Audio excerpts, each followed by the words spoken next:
Graça e paz.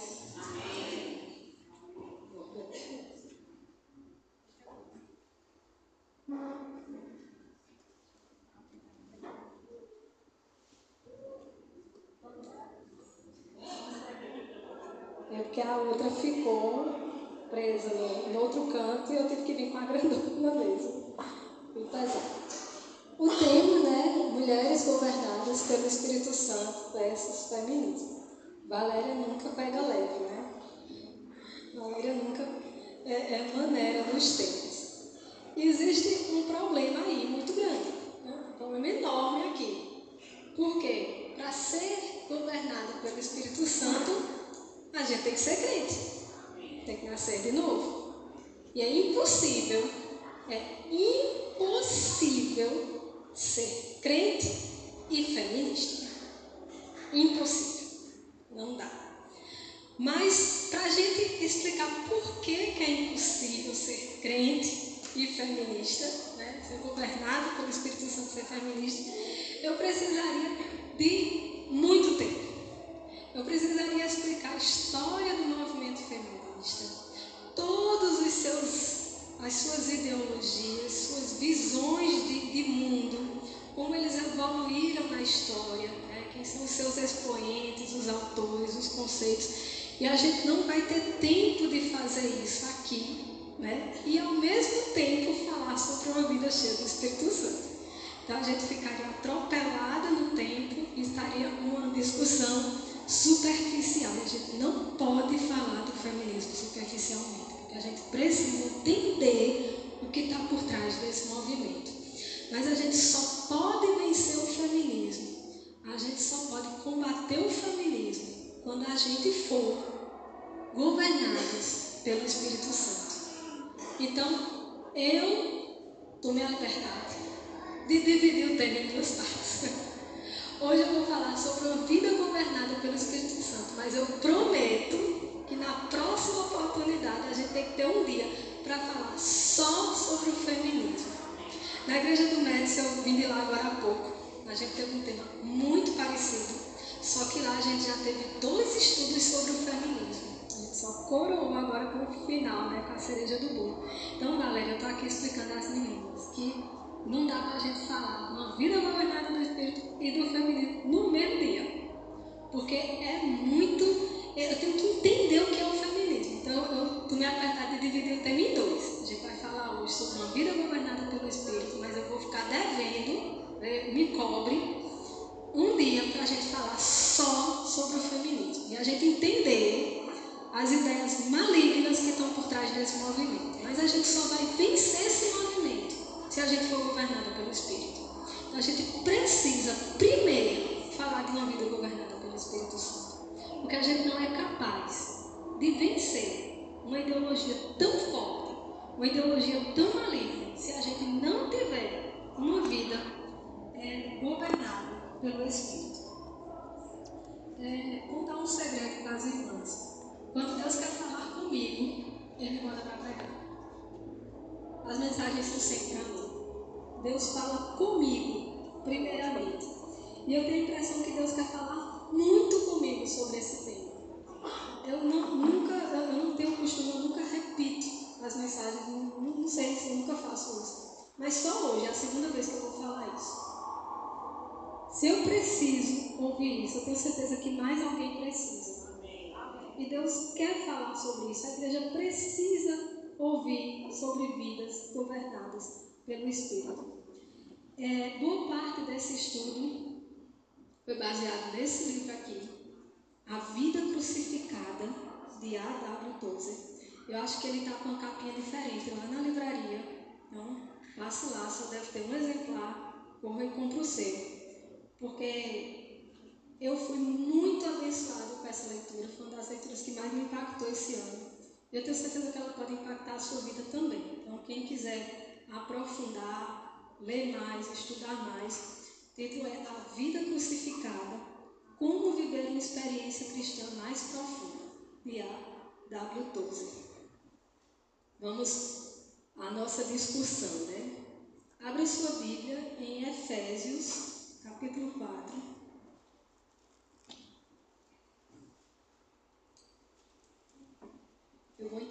bastante para hidratar a garganta, porque ontem eu estava sem voz, com a garganta super inflamada, né? Não consegui engolir nada.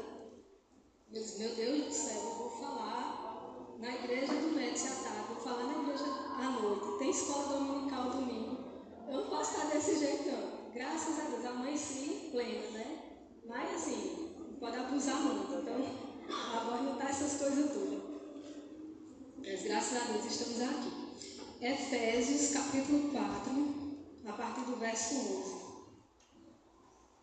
Diz o seguinte: E ele mesmo concedeu uns para apóstolos, outros para profetas, outros para evangelistas e outros para pastores e mestres, com vistas ao aperfeiçoamento dos santos, para o desempenho do seu serviço, para a edificação do corpo de Cristo, até que todos cheguemos à unidade da fé e do pleno conhecimento do Filho de Deus, ao estado de pessoa madura, à plenitude da estatura, à medida da estatura da plenitude de Cristo, para que não mais sejamos como crianças, arrastadas pelas ondas e levados de um lado para outro, por qualquer vento de doutrina, pela artimanha de pessoas, pela astúcia com que induzem ao erro, mas segundo a verdade em amor, cresçamos em tudo naquele que é a cabeça, Cristo. Amém? Amém.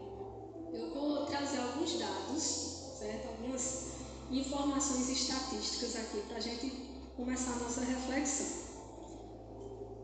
O censo do IBGE de 2010 mostrou que nos 10 anos anteriores, de 2000 a 2010 no caso, o número de evangélicos cresceu 61,5%, mais 50%, entre 2000 e 2010, 61,5%.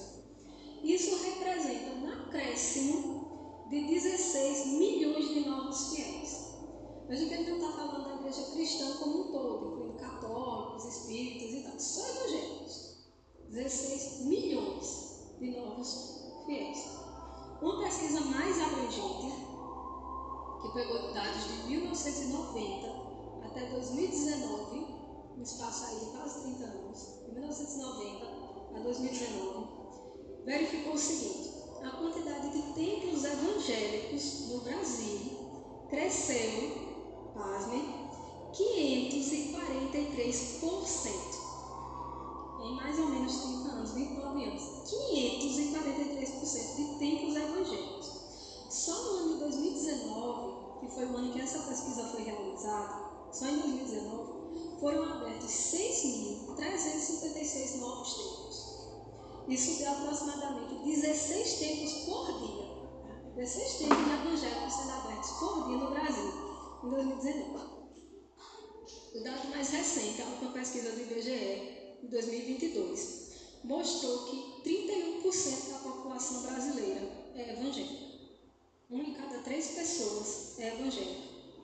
Isso equivale a mais ou menos 65,4 milhões de pessoas se declarando evangélicas. Então, o que é que a gente percebe com os dados?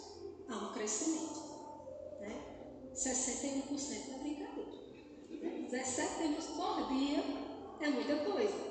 1/3 da população brasileira, 1 em cada 3 é evangélico.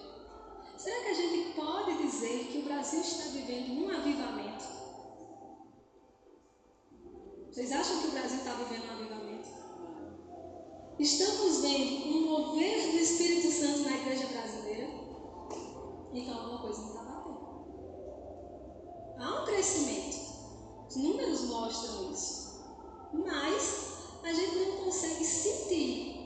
Não temos a impressão, a sensação de que está havendo um mover do Espírito Santo. Não temos a sensação de que está ocorrendo um avivamento na nossa nação. A W. Tozer, do livro que a gente tomou como norte, ele foi um escritor do início do século XX, ele morreu por volta de 1960 e pouco, e ele observou a mesma coisa que a gente tem observado hoje. Ele disse o seguinte: nenhuma pessoa bem informada negará que nos últimos 50 anos tem ocorrido um declínio contínuo na qualidade espiritual da igreja cristã. Qualquer pessoa com bom senso não vai negar. Se você olhar para trás, olhar para 50 anos atrás, tem havido um declínio na igreja, na qualidade do cristianismo, na qualidade da religião cristã. Não me refiro ao liberalismo ou ao modernismo, mas àquela ala evangélica do cristianismo a qual pertenço por convicção teológica. Então você está dizendo o seguinte, olha, a gente percebe que tem um declínio. A qualidade da religião cristã está caindo, se a gente olhar do passado para hoje. Oi? Pode.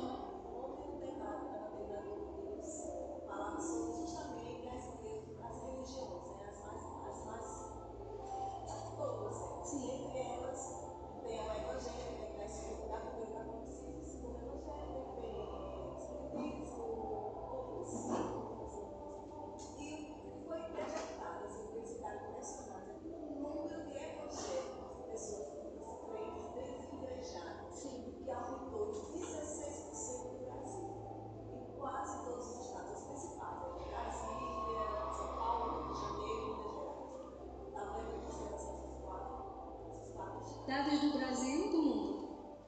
Do Brasil. Mas a gente consegue perceber que no Brasil já é a segunda maior religião. Né? O catolicismo, o Brasil é um país predominantemente católico, de formação católica, mas os evangélicos já estão em segundo lugar. Né? Apesar de todo o movimento de saída de igreja, tudo. E a gente percebe também que tem saído muito do catolicismo. Né? Enquanto o catolicismo diminui, a igreja evangélica sobe um pouco proporcionalmente. Não na mesma proporção, porque muitos acabam saindo da religião. Mas o interessante é que o Tozer vai dizer que esse declínio que ele percebe na igreja, ele diz, eu não estou falando dessas igrejas duvidosas. Eu não estou falando da teologia liberal, que nega a suficiência das escrituras, nega a divindade de Cristo. Não é dessa igreja que eu estou falando. Não é dessas neopentecostal de mídia, né? Não é dessas church da parede preta, né? do worship. Não é dessas igrejas duvidosas que eu estou falando. Eu estou falando da ala evangélica que eu pertenço. É na igreja séria. É na igreja comprometida. É na igreja genuinamente evangélica. É na nossa igreja. Eu percebo, o Tozer está dizendo, que há uma decadência na ala evangélica que eu pertenço. E ele ainda diz mais, eu creio que a situação é tão séria que um observador sincero é forçado a questionar se a religião evangélica de hoje é de fato a verdadeira fé de nossos pais. Tozer disse isso no início do século XX, meados do século XX, 1950 e alguma coisa. E eu tenho a impressão que se ele visse a igreja de hoje, ele ia dar com bons olhos à igreja dele. Dizendo, não estava tão ruim quanto eu pensava. Ficou pior. O declínio continua. E a igreja que a gente vê hoje parece uma sombra da igreja que foi dos nossos pais. Igreja dos pais da igreja, dos reformadores, dos avivalistas. Existe um crescimento numérico, é inegável, mas não parece haver um crescimento qualitativo. A quantidade parece não conferir com a qualidade da igreja. E a gente pode se questionar, mas por que essa decadência, né? Como é que a gente percebe isso? Será que não é porque tem, no meio dessas igrejas, o IBGE conta tudo, né? O IBGE conta a igreja tradicional, conta a nova. Será que não é por causa disso assim? Veja bem, se a gente considerar que desses 65 milhões de evangélicos, se a gente considerar que 50% é um número alto, 50% é dessas igrejas duvidosas, de teologia duvidosa, teologia da prosperidade, 50% seja dessa ala, a gente desconsidera, vamos tirar das estatísticas. E a gente pegar 50% das igrejas sérias, reformadas, pentecostais históricas, né, igrejas tradicionais, igrejas de teologia saudável. Se a gente pegar metade, a gente ainda tem cerca de 32 milhões de pessoas. E a gente ainda não consegue sentir um avivamento no Brasil. Por quê? Por que a gente não percebe isso? Porque não há mudança na sociedade. Será que com o crescimento da igreja evangélica, a gente viu a diminuição da violência, da prostituição, da pornografia? Será que a gente viu uma melhoria na qualidade cultural, na qualidade do ensino? Será que a gente viu melhora significativa na moral e na ética da nossa sociedade? Não, está piorando. Está mais corrupto, mais violento, mais imoral, mais pornográfico. Está pior. E o que é que 32 milhões de cristãos, eu estou pegando só a metade, que eu estou supondo que seja de igreja séria.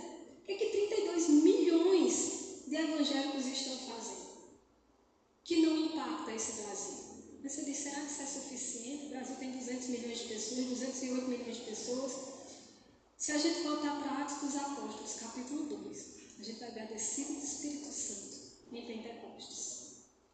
E a gente vai ver que no cenáculo estavam reunidos, após a ressurreição de Jesus, 50 dias após a ressurreição de Jesus, na festa de Pentecostes, estavam reunidas 120 pessoas. O Espírito Santo desceu sobre eles, e o texto diz que eles foram cheios do Espírito Santo naquele dia. E aquelas 120 pessoas foram cheias do Espírito Santo, e aquelas 120 pessoas botaram abaixo o Império Romano, o maior império que o mundo já viu. Eles fizeram ribuliço no Império Romano. O imperador romano se converteu. O evangelho foi parar na casa de César, porque 120 pessoas cheias do Espírito Santo fizeram a diferença na sua sociedade. Dessas 120 pessoas, no único sermão de Pedro, 3.000 pessoas foram batizadas. O evangelho saiu daquele pequeno trecho de terra ali que circundava o Rio Jordão, a Galileia, Jerusalém. Foi para a Grécia, foi para a Tessalônica, avançou para o leste, foi para a Pérsia, foi para a Índia, foi para o outro lado do mundo, foi para a Espanha, na ponta da Europa. Quase que chegava na América. Chegou anos depois, porque veio de lá, da Europa. O evangelho tomou o mundo.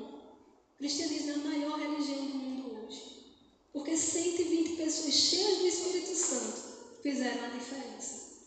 O que é que acontece que 32 milhões de pessoas não estão fazendo a diferença nesse país? O que é que falta para a igreja brasileira que eles tinham lá no Senado? O que é que eles tinham que nós não temos? Eles tinham o Espírito Santo. Eles eram governados pelo Espírito Santo. Eles eram cheios do Espírito Santo.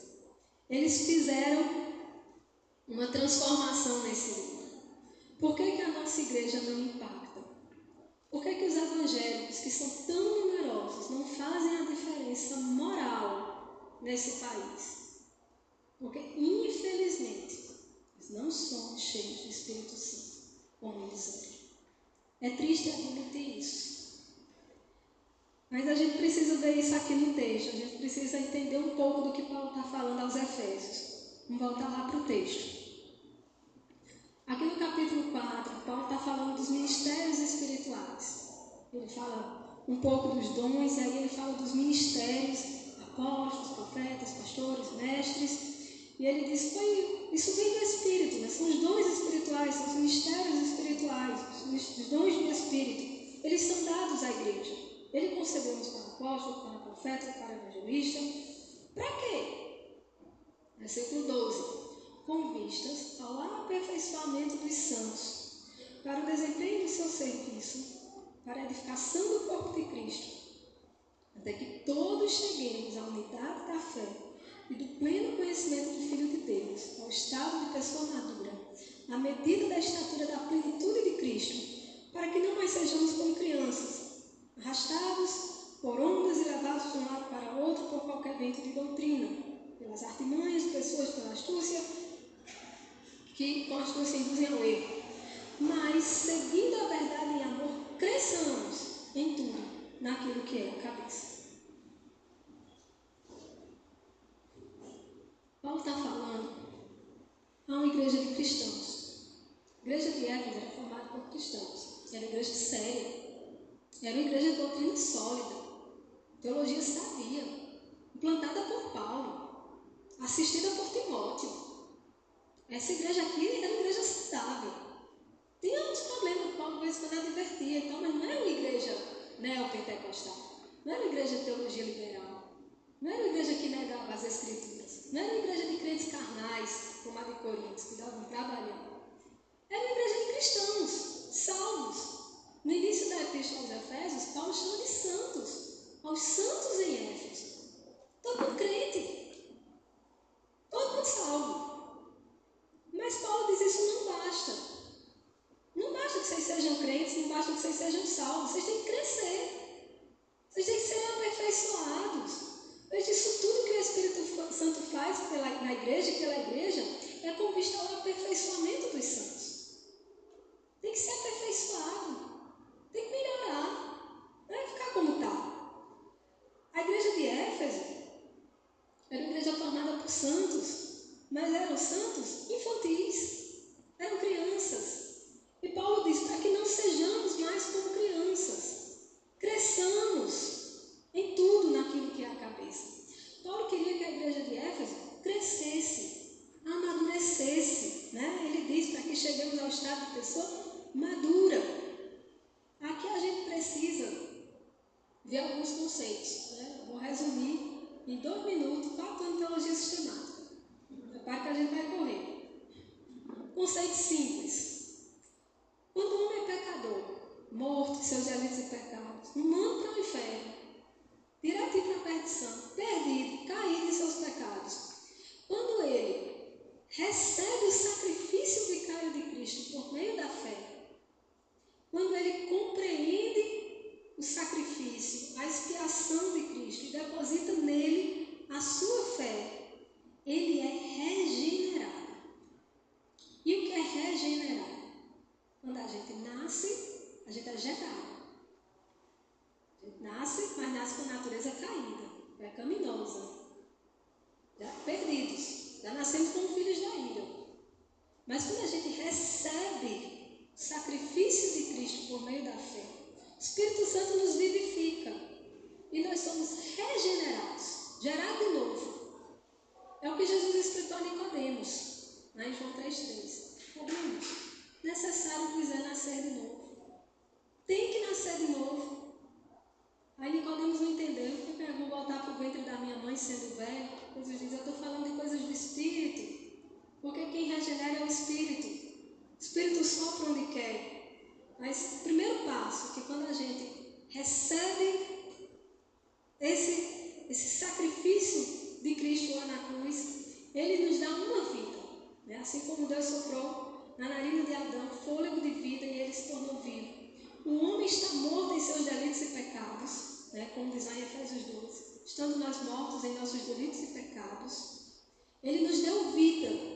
Então nós somos regenerados, nascemos de novo. Mas acontece outra coisa quando a gente recebe essa regeneração, que nós somos justificados. E o que é justificado? Se tornar justo. E a gente não era, a gente era pecador, condenado, digno da ira, digno do castigo eterno. Né? Quando alguém diz assim: ah, Senhor, restitui, manda de volta o que é meu, peça não, porque era seu, era a condenação. Era só isso que a gente merecia. Mas quando a gente é regenerado, Ele olha para nós e diz: declaro que você é justo. Porque Ele vê em nós o sangue puro do Cordeiro, que cobre as nossas imperfeições, os nossos pecados, que nos purifica. E Ele olha para nós e nos declara justo. Então agora nós somos justificados, Romanos 5:1. Justificados, pois, mediante a fé temos paz com Deus. E acontece mais uma terceira coisa, porque só é possível ser regenerado, só é possível ter vida quando se está morto, e só é possível ser justificado mediante o Espírito Santo. Então nós somos selados com o Espírito Santo, não é isso? Efésios 1:3 diz que nós somos selados com o Espírito da promessa. Então nós recebemos o Espírito Santo, porque é o Espírito que vivifica, é o Espírito que dá vida. Isso acontece imediatamente, instantaneamente. Você é de uma vez só, quando você se converte, de uma vez só, você é regenerado, justificado e selado com o Espírito Santo. Isso vem de Deus. Isso é obra graciosa de Deus. Você não mexe uma palha para fazer isso. Por quê? Porque você estava morto. Quem está morto não pode fazer nada, né? Efésios 2:8, estávamos nós mortos em nossos delitos e pecados, mas Ele nos deu vida. Pela graça sois salvos, mediante a fé. Isso não vem de vós, é dom de Deus. Então não é seu, não é mérito seu. Foi Deus que fez. Então todo crente, todo aquele que é nascido de novo, que é salvo, que é santo, como era a igreja de Éfeso, ela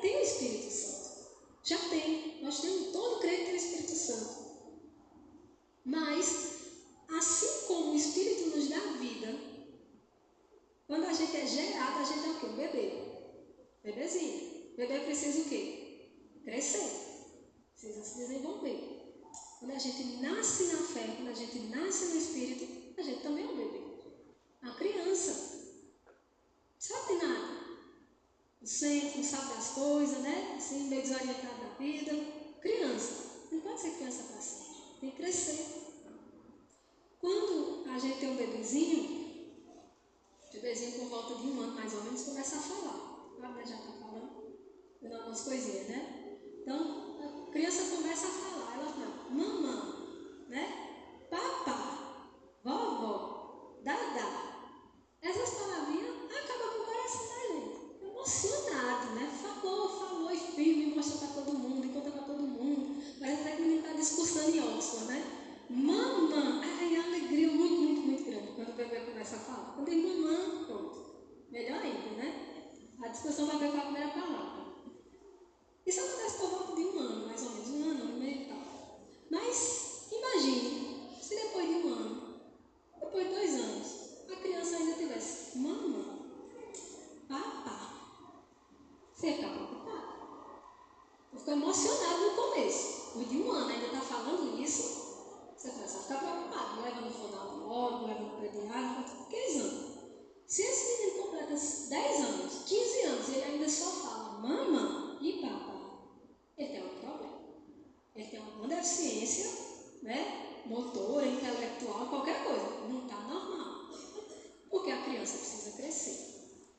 Quando a gente está no mundo, a gente está morto em nossos delitos e pecados. A gente está do lado de cá, do lado da perdição, condenado à morte.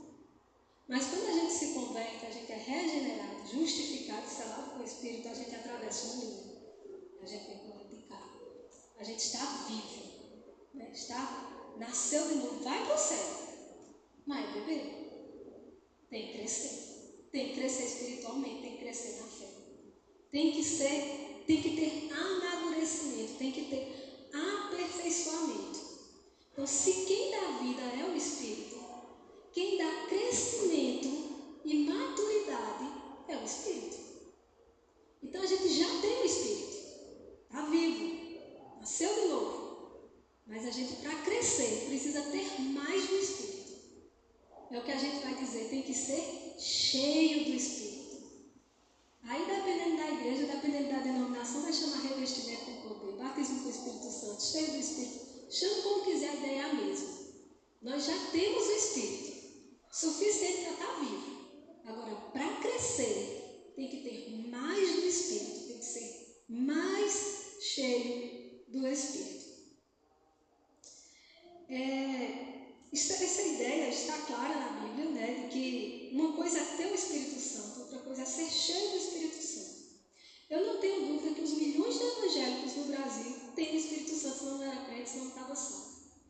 Mas será que eles estão cheios do Espírito Santo? Essa diferença a gente percebe em alguns textos bíblicos, eu vou citar alguns aqui rapidamente. Efésios 3, 18 a 19, Paulo diz o seguinte: isso para que vocês, com todos os santos, possam compreender qual é a largura, o comprimento, a altura e a profundidade, e conhecer o amor de Cristo que excede todo entendimento, para que vocês fiquem cheios de toda a plenitude de Deus. Essa é uma preocupação constante na carta aos Efésios, que Paulo quer que os cristãos de Éfeso fiquem cheios de toda a plenitude de Deus. Em Efésios ainda, capítulo 5, versículo 18, Paulo vai dizer: e não se embriaguem com vinho, pois isso leva à devassidão, mas sejam cheios do Espírito Santo. Quando a gente vai para Atos, capítulo 6, a gente vê a instituição do diaconato. Então havia uma pequena confusão na igreja primitiva, porque tinha os irmãos de fala grega, tinha os irmãos de origem judaica, e eles dividiam ali os recursos que tinham, e os irmãos de fala grega achavam que estava sendo injustiçado, e a igreja estava crescendo e precisava administrar essa parte do serviço, né, das doações e tudo mais. E aí os apóstolos disseram: olha, a gente é muito ocupado, a gente tem que pregar o evangelho. Vamos separar 6 homens que tenham capacidade para que sirvam a igreja através do ministério de serviço, que mais tarde ficou conhecido como diaconato. Mas veja que a eleição dos diáconos foi feita dentro da igreja.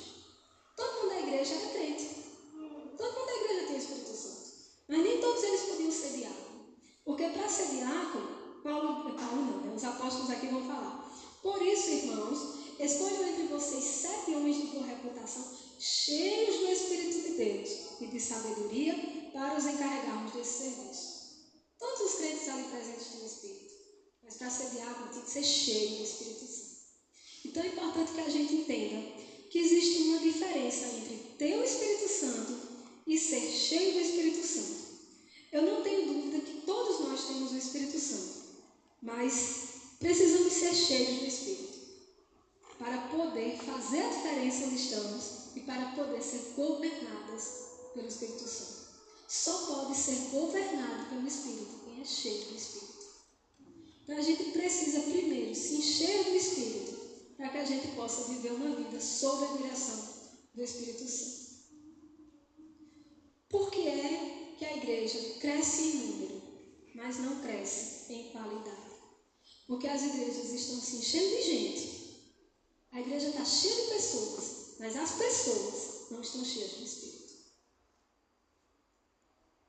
Veja só. 32 milhões, mais ou menos, 32, 65, quiser pegar um número cheio, de pessoas no Brasil se dizem evangélicas. John Wesley, o reformador, ele disse: me dê 100 homens, que nada temam senão pecado, e nada desejem senão a Deus, e eu adorarei. Ele disse: basta 100 pessoas. E ele disse com categoria, porque as 120 pessoas do Senado mudaram o mundo. Então eu quero 100 pessoas. Se essas 100 pessoas forem cheias do Espírito Santo, eu vou abalar o mundo. Há 30, 40, 50, 60 milhões de evangélicos no Brasil que não estão abalando o Brasil. Por quê? Será que a gente pode dizer que todos esses cristãos estão cheios do Espírito Santo se estivessem abalando o Brasil? Quando a igreja é cheia do Espírito Santo, ela muda as estruturas do mundo. Quando o crente é cheio do Espírito Santo, ele faz a diferença. Ele impacta o mundo. Ou o mundo se converte, ou o mundo joga ele nos leões. As duas uma. Esses 120 irmãos que foram cheios do Espírito Santo, eles transformaram o mundo e acabaram com suas vidas nas areias. Comido pelos leões, traspassado, crucificado, serrado, queimado, apedrejado. Porque ou a igreja transforma o mundo, ou o mundo jogará os cristãos nas areias. Porque uma igreja cheia do Espírito Santo, ela não vive em harmonia com o mundo. Por que a gente pode desconfiar que a igreja brasileira não está cheia do Espírito Santo? Porque ela está convivendo em harmonia com o mundo. Nós não incomodamos eles e eles não nos incomodam. Mas quando a igreja está cheia do Espírito Santo, a gente vai incomodar o mundo e o mundo vai vir para cima da gente. Não tem como estar em harmonia. Então a primeira coisa que a gente tem que entender é que existe uma diferença clara entre ter o Espírito Santo e ser cheio do Espírito Santo. Precisamos ser cheios do Espírito Santo. Todo crente possui o Espírito, mas nem todos na mesma medida. Eu vou pular aqui para o sermão do semeador, né, da semente e do semeador, que está lá em Mateus capítulo 13. Vou ler só um trecho, não precisa abrir, vocês conhecem a parábola. Mas só o versículo 23, a parábola do semeador, diz assim: mas o que foi semeado em boa terra é o que ouve a palavra e a compreende. Este frutifica e produz a 100, 60 e 30 por um. Vamos lembrar a parábola do semeador. O semeador saiu a semear. E uma porção das sementes caíram no chão e foram comidas pelas aves. Uma segunda porção caiu entre os espinhos. Quando começou a crescer, os espinhos sufocaram.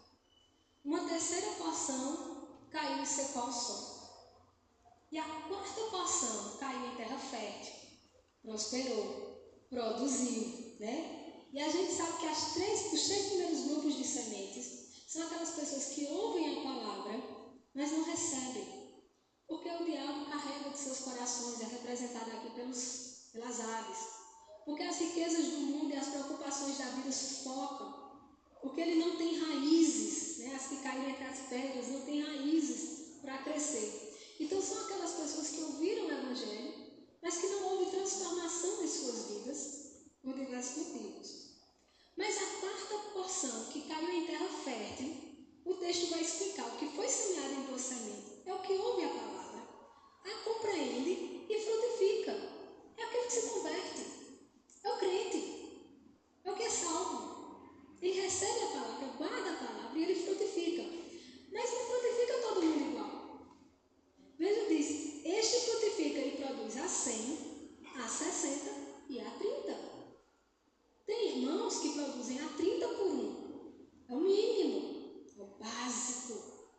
Vem para a igreja, ora, canta, faz um devocional de 30 minutos em casa, tem uma vida relativamente sem pecados muito, escandalosos, e tá bom, e ele tá dando um testemunho na rua, todo mundo sabe que ele é crente, é um crente bacana, é o básico.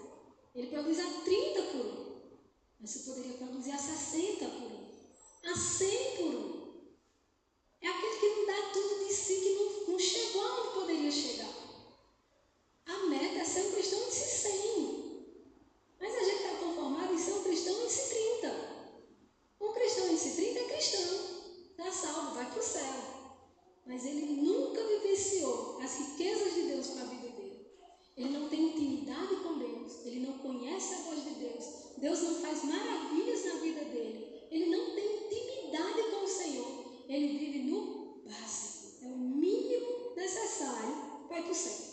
E nada menos do que isso. É aquele crente que todos ele vai dizer: eu acredito em Cristo, agora vamos tomar um refrigerante. Eu sei da minha vida, tudo bem, eu creio de verdade.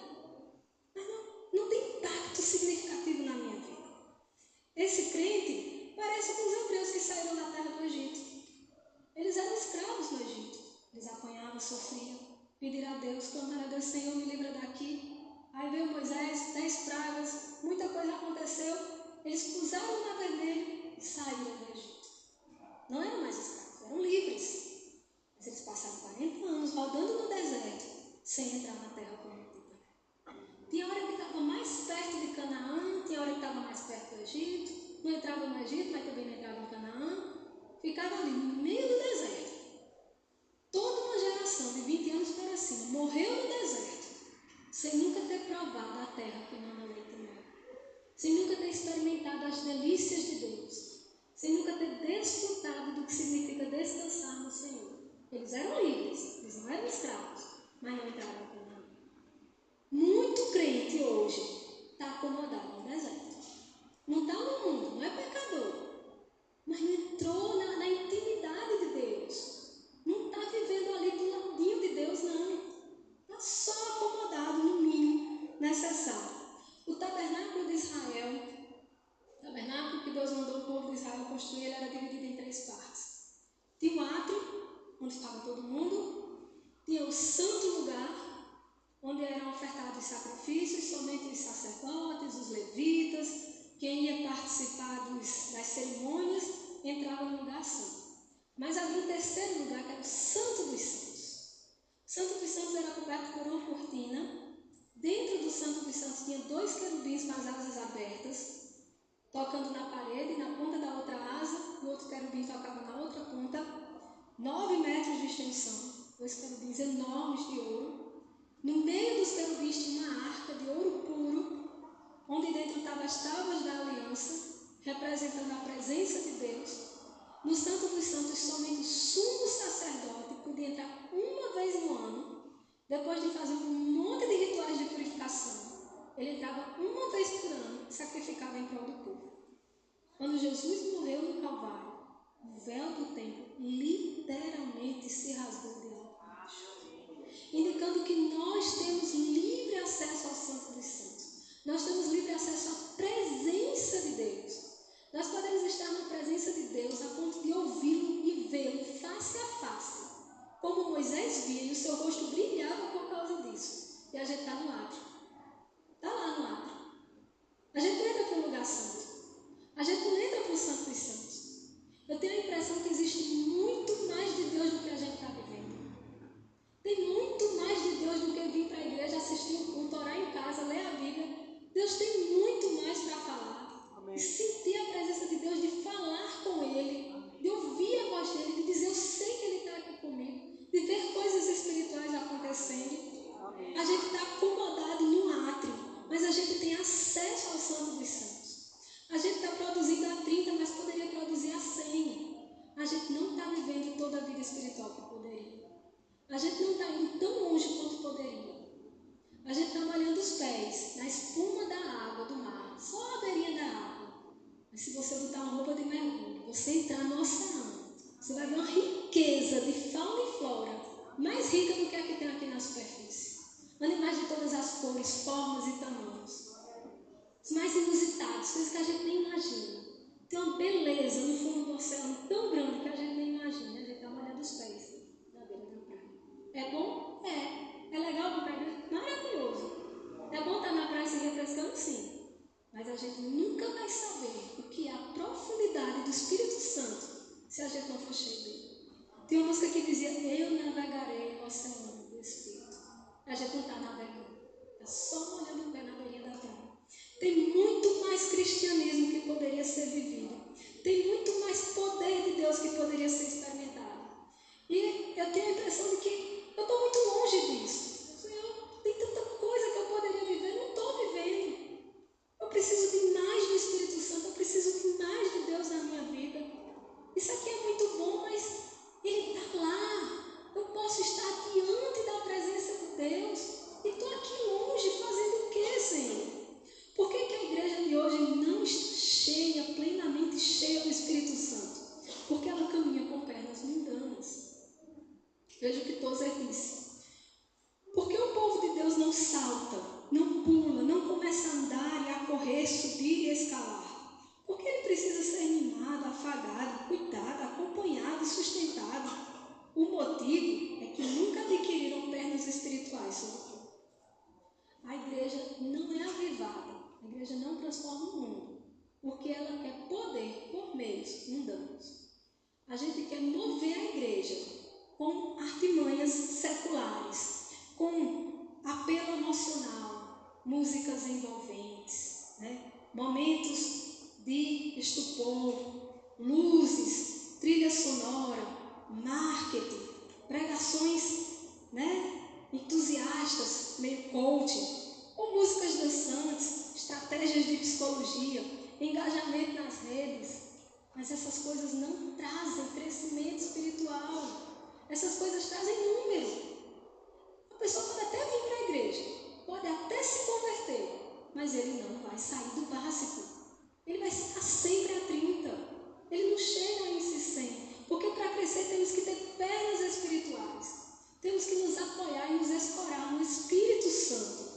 A igreja só vai ser avivada quando ela for cheia do Espírito Santo. E a única maneira de ser cheia é buscando o Espírito, é desejando o Espírito, é pedindo, clamando. A Bíblia fala: pedi e dá-se-vos-á, batei e abri-se-vos-á, buscai e acharei.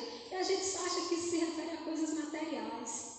Busca o Espírito, você vai receber o Espírito. Peça pelo Espírito, Ele vai lhe dar o Espírito. Bata na porta e a porta vai se abrir para você. Mas não estamos buscando o suficiente. Porque a igreja não está cheia do Espírito Santo. Porque ela tem referências pequenas. Porque ela está se referenciando em referências de homens. Veja bem, muitas vezes nós olhamos para um ímpio e vendo ele chafurdar na lama, se acabar na sua vida de bebidas, de drogas, de prazeres, de prostituição, de festas e na sua vida depravada, nós olhamos para ele e dizemos: nós não somos assim. Eu não sou assim, não sou ele. Estou muito melhor do que ele.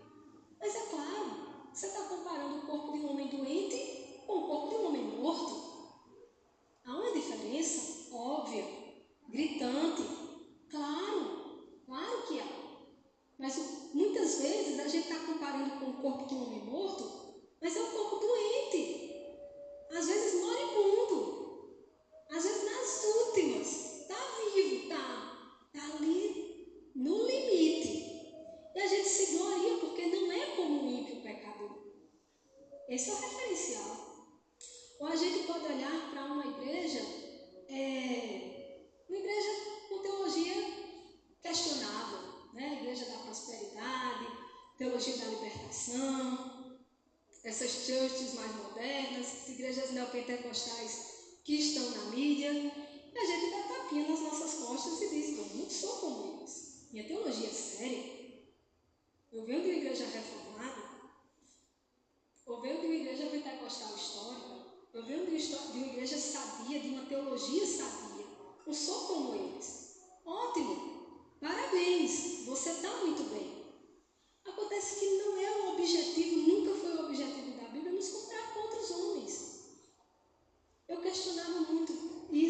igreja, eu tenho muito orgulho por ser uma igreja reformada, e sempre que falava dos erros da igreja, apontava para as neopentecostais, e não parar de olhar para eles, vamos olhar para a gente, tem que olhar para cá, para dentro. É muito fácil olhar para uma igreja totalmente questionável e se achar o máximo. Nunca fomos convidados a nos comparar com outros homens, porque esse é um referencial pequeno. Volte para Efésios capítulo 4.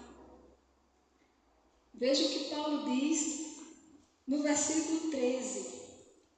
Ele está falando que a igreja tem que ser aperfeiçoada, né? O Espírito ele vem para aperfeiçoar a igreja, mas até onde o Espírito vai aperfeiçoar a igreja? Até onde o Espírito trabalha em nós? Até que cheguemos, versículo 13, à unidade da fé e do pleno conhecimento do Filho de Deus, ao estado de pessoa madura, e ouça isso, à medida da estatura da plenitude de Cristo.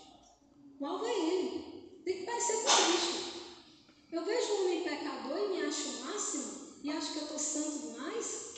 Eu vejo cristãos carnais, eu vejo cristãos pecadores, cristãos de vida depravada, como muitos lá em Coríntios, e eu digo, eu estou bem demais. Tem pecado escandaloso na minha vida?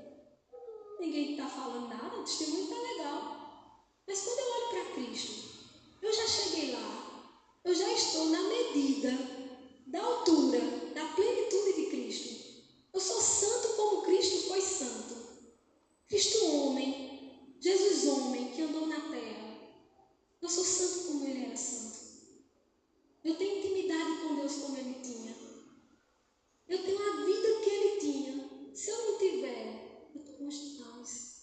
Eu tenho muito ainda para andar. Eu não posso olhar para o meu irmão chafurdando no pecado e me achar muita coisa. Eu tenho que olhar para Cristo. Ele é o alvo. É a estatura da medida, da plenitude de Cristo. Então a gente não cresce espiritualmente porque a gente tem referenciais pequenos. A gente olha para homens pecadores e se acha o máximo. A gente está produzindo a 60, se achando muito porque tem um irmão produzindo a 30. Você pode produzir a 100, a 1000, a 2000, a 1 milhão por um. Você tem muito ainda para crescer. Tem muito ainda para se encher do Espírito Santo. Tem muito ainda para viver no Espírito Santo. Então, a estatura da plenitude de Cristo, esse é o nosso alvo. Enquanto a gente estiver satisfeito, porque é melhor que o nosso irmão, a gente nunca vai se encher do Espírito Santo. A terceira razão porque a igreja não se enche do Espírito Santo é porque ela não está disposta a pagar um preço. Olha, a regeneração, a justificação, o selamento do Espírito Santo é gratuito, é graça. É favor não merecido, você não faz nada para merecer isso. Para cruzar a linha, somente a mão de Deus puxando o homem pecador para a vida. Estávamos mortos em nossos delitos e pecados. E o morto não pode fazer nada. Mas quando o Espírito desce sobre nós, nós somos vivificados. Ser regenerado, justificado e receber o Espírito Santo é um ato da graça de Deus. Mas crescer no Espírito Santo depende de você. Para se encher do Espírito Santo, é uma ação conjunta entre o homem e o Espírito. Temos que buscar o Espírito Santo. Temos que pedir mais do Espírito Santo. O Espírito Santo não vai dar um passo que a gente não esteja pedindo. Um passo que a gente não esteja disposto a dar. Para crescer na vida espiritual, para frutificar, precisamos fazer a nossa parte.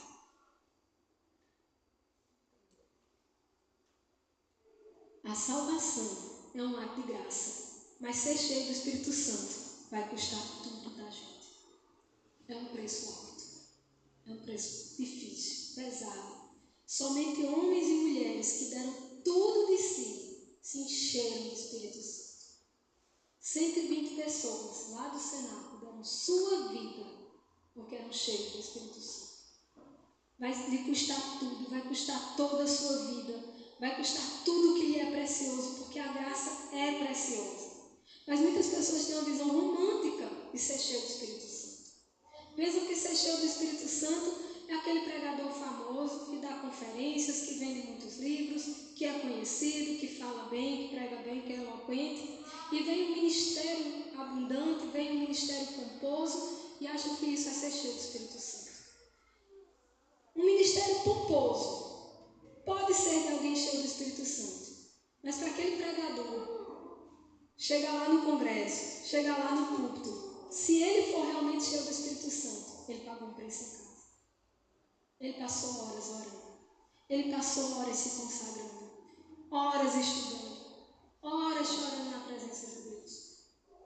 Mas as pessoas só veem o glamour, as pessoas só veem a aparência. E quando pedem um avivamento, que se deparam com o preço do avivamento, elas recuam. Dizem, não, Senhor, aqui está bom, aqui está confortável, eu vou para o céu, estou feliz, está muito bom. E elas rodam no deserto, sem nunca entrarem na terra prometida. Elas entram no átrio do Senhor, mas nunca chegam ao Santo dos Santos, porque não querem pagar um preço. Qual é o preço para ser cheio do Espírito Santo? O preço de uma jornada solitária. Para você se encher do Espírito Santo, se prepare para uma jornada solitária. Veja bem, a gente pede um avivamento para a igreja. Senhor, aviva a tua igreja. Senhor, derrama do teu Espírito na igreja. Senhor, enche a igreja com o Espírito Santo. A igreja é formada por pessoas. O Espírito Santo não vem sobre a igreja. O Espírito Santo vem sobre as pessoas. Nenhuma igreja é mais saudável do que os seus membros. Nenhuma igreja é mais cheia do Espírito Santo do que seus membros é.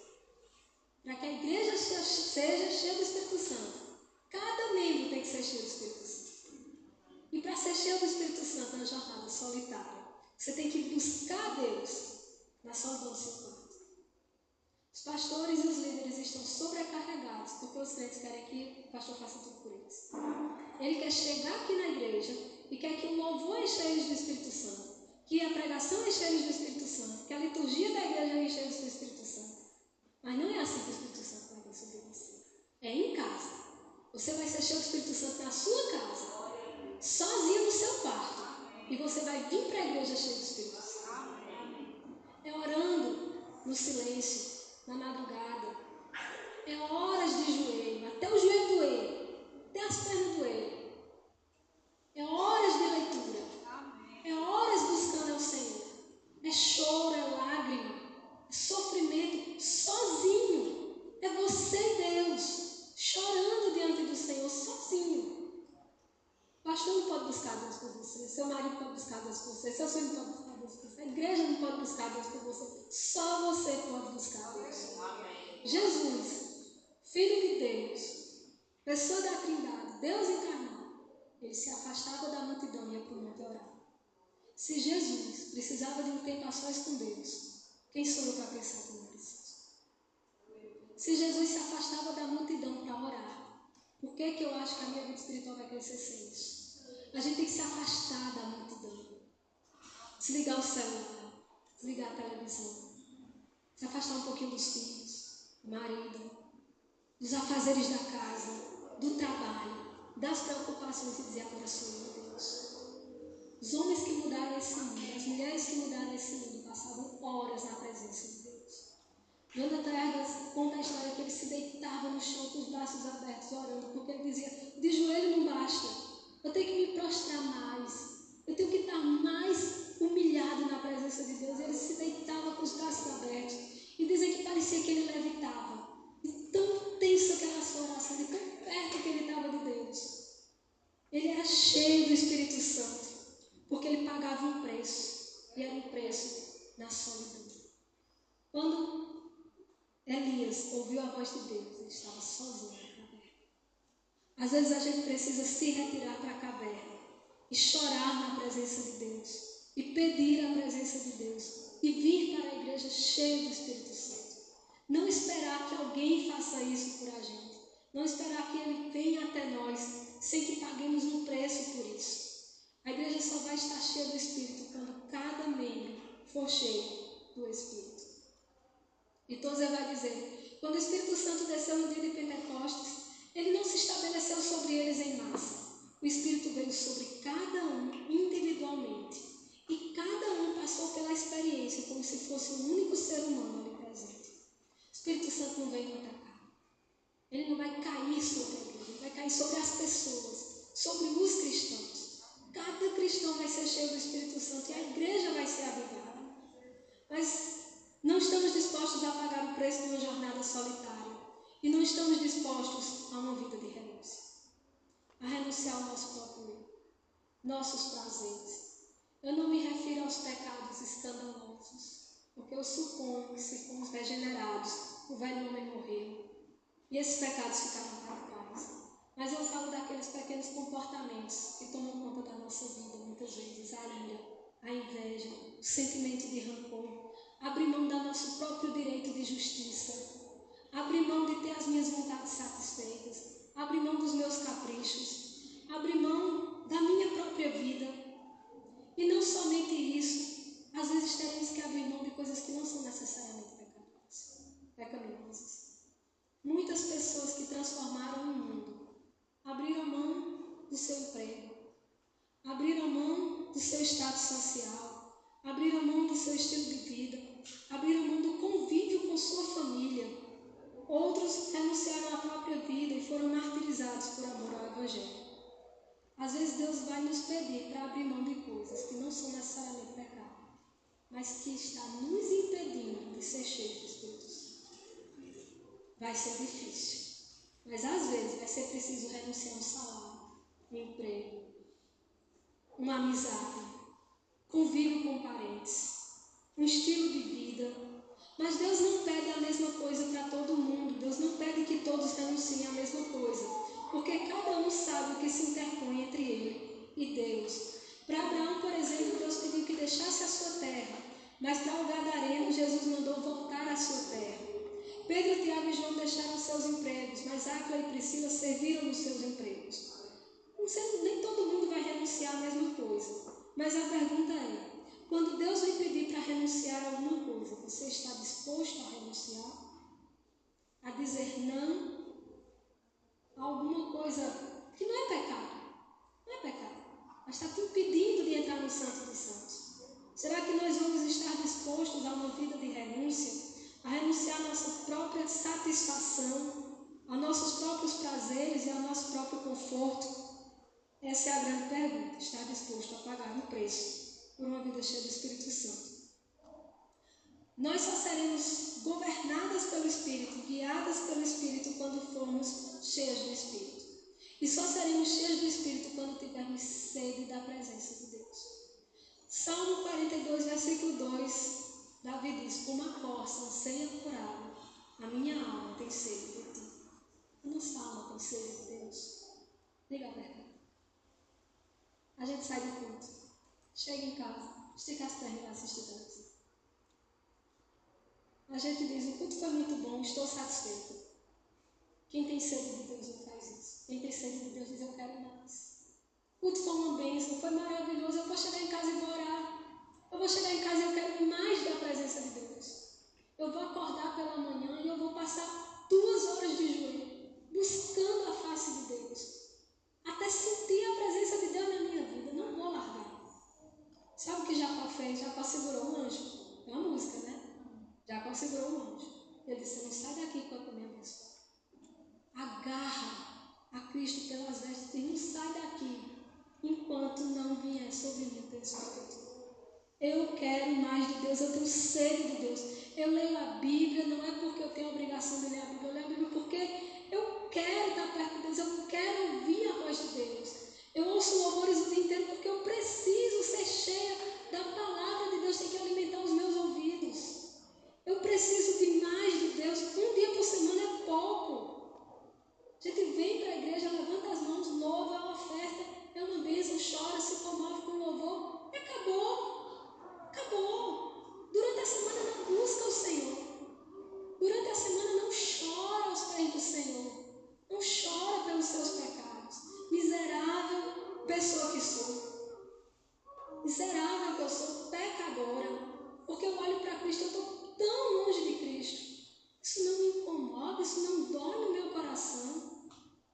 Não me inquieta que eu não consiga ver a face de Deus na minha frente, na minha vida. O Santo dos Santos está aberto para mim, mas eu não consigo entrar lá. A corça anseia por água.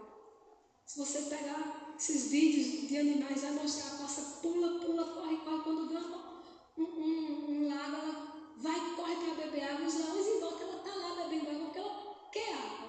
Ela está sedenta. Leões rodando. E ela está lá porque ela precisa de água. O mundo vai estar no nosso encalço se formos cheios do Espírito Santo. Vamos ser zombados, vamos ser humilhados, vamos ser perseguidos, vamos ser jogados nas prisões se formos cheios do Espírito Santo. Mas a nossa alma vai estar tão sedenta de Deus que a gente vai continuar buscando a Ele. Se somos cheios do Espírito Santo, nós oramos e lemos a Bíblia não como rotina, mas porque o nosso coração se alegra com a presença de Deus. Como eu amo a tua lei e nela medito dia e noite. Salmo 119, 97. Tem gente que lê a Bíblia sofrendo. É um capítulo morrendo, cansado, sono. Essa pessoa não ama a palavra de Deus. A gente ama a palavra de Deus, a gente quer ter ela no nosso coração, a gente quer decorar, a gente quer ler toda hora, a gente quer ler essa palavra a todo instante.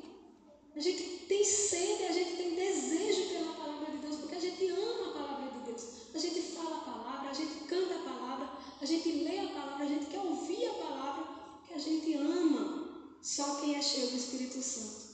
E por fim a gente vai para a igreja, não porque é um compromisso semanal, mas porque a gente ama a casa do Senhor.